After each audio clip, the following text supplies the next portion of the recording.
Shalom, Bapak, Ibu, dan saudara-saudari yang terkasih. Jumpa lagi dalam Sikat Sabda Iman Katolik hari Senin Pekan Biasa ke-13 27 Juni 2022. Bacaan dari Injil Matius bab 8 ayat 18 sampai 22. Marilah kita siapkan hati dan pikiran kita untuk mendengarkan sabda Tuhan. Semoga Tuhan beserta kita, sekarang dan selama-lamanya.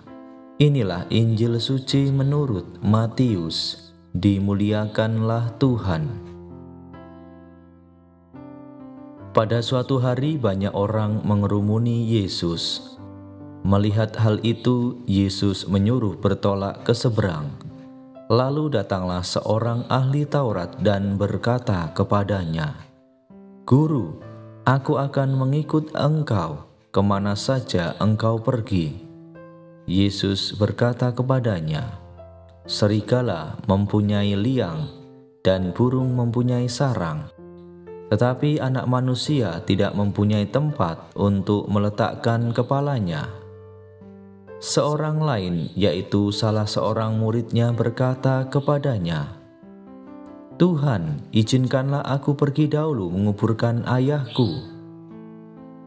Tetapi Yesus berkata kepadanya, "Ikutlah aku, dan biarlah orang-orang mati menguburkan orang-orang mati mereka." Demikianlah sabda Tuhan. Terpujilah Kristus. Bapak, Ibu, dan saudara-saudari yang terkasih, renungan hari ini akan dibawakan oleh Ibu Flavia Triska Pasaribu dari Paroki Katedral Sibolga. Selamat mendengarkan.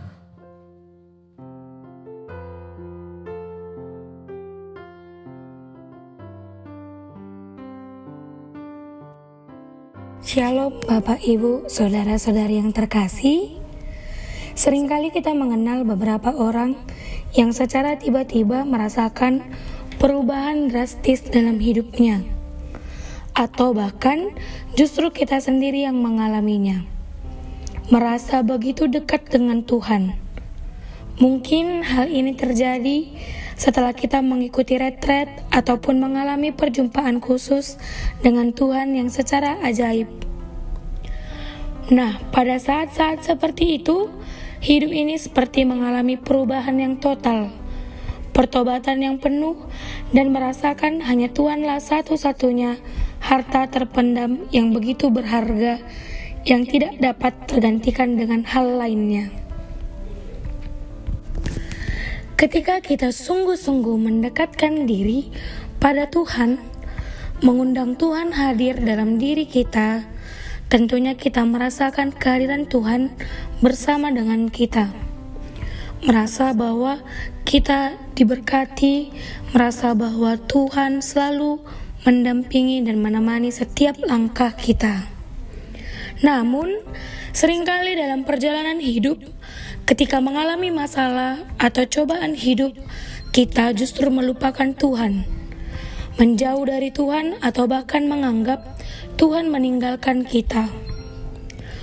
Perlu kita pahami dan tanamkan dalam diri kita bahwa tidak semua hal yang kita rencanakan terjadi sesuai dengan kehendak kita.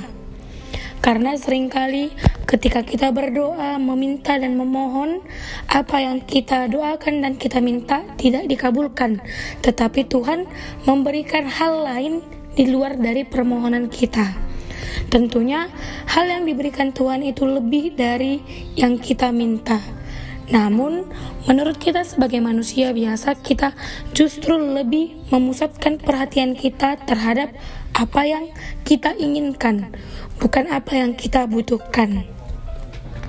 Nah, Bapak, Ibu, saudara-saudari yang terkasih, kita harus berpasrah tetap berusaha semampu kita Artinya, kita tetap mengusahakan segala usaha-usaha dan upaya agar apa yang kita inginkan dapat terjadi. Namun, kita harus menyadari bahwa segala usaha, segala doa, dan segala apapun yang kita rencanakan harus sesuai dengan kehendak Tuhan. Jika memang usaha, upaya, dan doa yang kita lakukan belum dapat terwujud, maka kita harus meyakini bahwa Tuhan akan memberikan yang lebih dari apa yang kita inginkan. Jangan sampai semangat yang berkobar-kobar itu hanya sesaat, dalam sekejap menghilang dan tak berbekas. Seperti halnya dalam sebuah hubungan, kita perlu mengupayakan dan menjaga secara rutin cinta kasih yang telah diperoleh, baik hubungan antara pacar, suami istri, atau kepada anak, orang tua, rekan kerja, teman, saudara, dan lain sebagainya.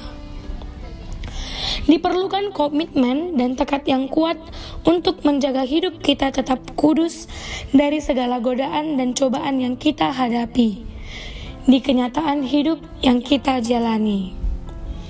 Maka kita harus memiliki komitmen, kepercayaan, keyakinan, serta semangat yang tetap konsisten, tetap setia akan apa yang terjadi dalam hidup kita. Bapak, Ibu, saudara-saudari yang terkasih, mari kita tetap setia dan terus bersemangat mengarahkan hati dan seluruh hidup kita pada kehendak Tuhan. Setia dalam segala perkara yang menjadikan hidup rohani kita semakin kuat dan terarah pada Tuhan. Semoga renungan singkat ini meneguhkan iman kita.